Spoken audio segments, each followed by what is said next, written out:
आज अजितदादांच्या ह्या दुःखद अशा आदरांजली वाहण्याकरता यावं लागेल असं स्वप्नात देखील वाटलं नव्हतं. एक अतिशय हुशार असणारा नेता, ज्याला महाराष्ट्र सदैव आठवत राहील. मी 91 साली महाराष्ट्र सोडला आणि दिल्लीत गेलो आणि त्याच्यानंतर 2003 आणि 4 मध्ये मला केंद्रातून मुख्यमंत्री इथं म्हणून पाठवलं.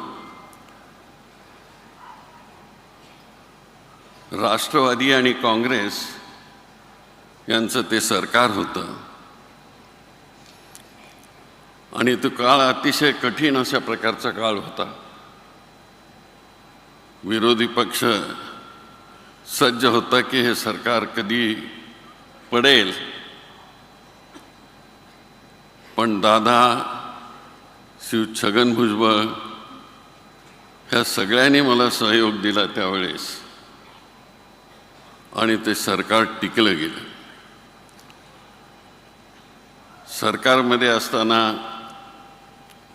अजितदादा सातत्यानं आग्रही असायचे,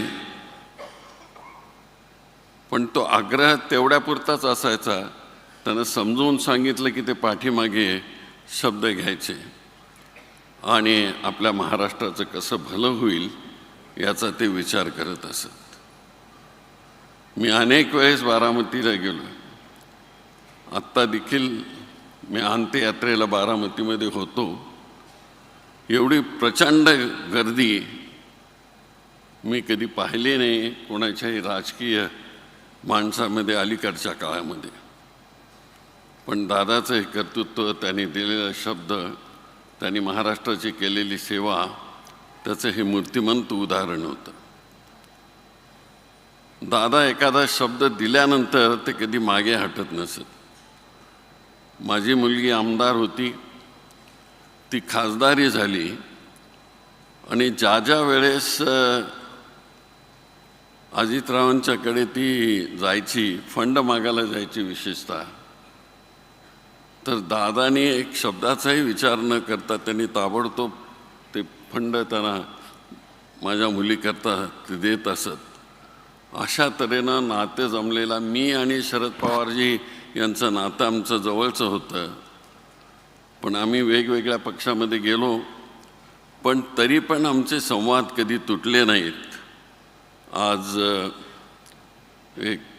किती बोलावं आणि किती नाही अशा प्रकारची स्थिती आहे. मी माझ्या कुटुंबियांच्यातर्फे, माझ्यातर्फे त्यांना आदरपूर्वक श्रद्धांजली वाहतो आणि कुटुंबाला ही परमेश्वराने ताकद देवो ही दुःख सांभाळण्याची अशी प्रार्थना करतो. यानंतर भारताचे माजी सरन्यायाधीश माननीय भूषणजी